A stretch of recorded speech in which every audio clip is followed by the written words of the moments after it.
entre l'équipe de France et l'Irlande du Nord. Victoire 3-1 de l'équipe de France dans un match où l'Irlande du Nord est restée très bas, bloc défensif, le 5-4-1 des ténèbres, bloc très bas. Bref, c'était un contexte assez spécial sur ce match. On le sait, c'est peut-être pas le genre de contexte qu'on va beaucoup retrouver en Coupe du Monde, mais on le retrouvera très certainement face à l'Irak. Donc ce match est important pour la préparation de la Coupe du Monde. Affronter ce genre d'équipe, même si ça reste un match de purge pour certains, ça va être important pour la Coupe du Monde et la préparation de la Coupe du Monde. C'est important de se frotter à ce genre de positionnement, de se frotter à ce genre d'équipe. On va pas tirer de grandes sonnettes d'alarme. Et le problème, c'est que Mbappé, ça va conditionner tout le reste de ton attaque. Aujourd'hui, Mbappé, ça a été difficile. Parce qu'aujourd'hui, tu vois des combinaisons, ça essaye de combiner, ça essaye de jouer vers l'avant. Même Mbappé essaye de faire le playmaker. Il y a des pertes de balles, il y a des contrôles ratés, il y a des tirs ratés, mais il marquera. Déjà, c'est bien qu'il ait eu des situations, il y a eu des occasions. C'est pas tout le temps que Mbappé y rate, il plantera. En Coupe du Monde, ça on le sait.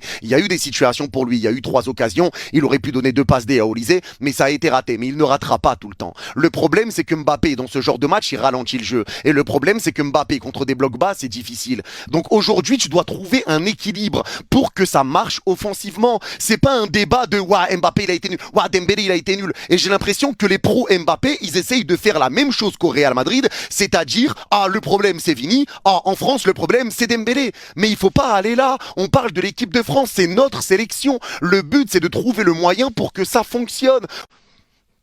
Olysée sur le côté droit triplé aujourd'hui. Olysée aurait pu terminer avec 2 passes décisives en plus de ses 3 buts. Olysée participe au jeu, Olysée buteur, Olysée bien placé, Olysée qui fait des retours défensifs, qui fait des efforts comme Dembélé qui a fait beaucoup d'efforts aussi et Désiré Doué. C'est des joueurs qui se donnent, qui font des efforts, qui participent avec et sans ballon. Olysée est déjà indéboulonnable en équipe de France. Triplé, très gros match de sa part. Mais pour Mbappé et Dembélé, ça a été beaucoup plus dur. Donc à un moment donné, il va falloir se poser les bonnes questions et essayer de trouver des solutions. Mais Mbappé et Dembélé aujourd'hui, ils sont en dessous. Et ils sont en dessous, mais Deschamps les met parce qu'il ne veut pas mettre Mbappé autre part que dans l'axe. Il veut pas le mettre sur le côté, donc forcément Mbappé prend directement l'axe. Et c'est Dembélé qui paye les pots cassés de tout ça, et c'est lui qui va jouer dans un rôle différent de ce qu'il a l'habitude de faire. Mais on parle d'Ousmane Dembélé, ballon d'or, qui joue numéro 9, qui est excellent à ce poste-là, avec un Mbappé devant lui qui décroche beaucoup. Mbappé fait le rôle du 9 et du faux 9. Donc déjà, Mbappé a moins de choses à faire. Et à côté, tu as un Olysée qui fait son rôle de ailier droit. Il fait également le rôle du numéro 10. Donc Olysée distribue un peu. Donc qu'est-ce qui reste à Dembélé?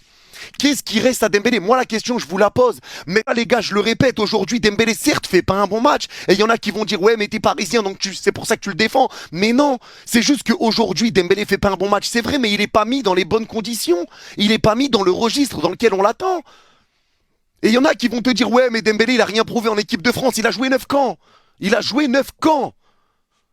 Et c'est ça qu'il faut comprendre. C'est ça qu'il faut comprendre. Dembélé, lui, sait venir dans l'axe, il sait décrocher, il sait être là dans la surface, il sait se positionner, il se place comme un 9 et comme un faux 9. Il fait très bien ce rôle-là. Et c'est pour ça qu'aujourd'hui en équipe de France, tu le vois quand ça passe beaucoup sur les côtés, tes centres n'arrivent sur personne. Alors ça va être facile de tomber sur Théo Hernandez et ses centres ratés et tout ce que tu veux, mais s'il n'y a personne dans la surface, s'il n'a pas trop de solutions, vous voulez qu'il centre pour qui? Vous voulez qu'il centre pour quoi? Pourquoi? Et il est là le vrai problème. Il est là le vrai problème. Pour moi, je le dis, je le répète. Tu dois mettre Mbappé sur le côté. Et tu dois mettre Dembélé numéro 9. Mais j'ai beaucoup aimé Tchouaméni aujourd'hui, et ça, il faut le dire. Tchouaméni sort une excellente prestation, une grosse intensité, de bonnes récupérations, de bonnes lectures de jeu. Il essayait de participer au jeu, il essayait de jouer offensivement. Ça a été compliqué, mais j'ai beaucoup aimé Tchouaméni aujourd'hui, et ça, il faut le dire. Tchouaméni sort une excellente prestation, une grosse intensité, de bonnes récupérations, de bonnes lectures de jeu.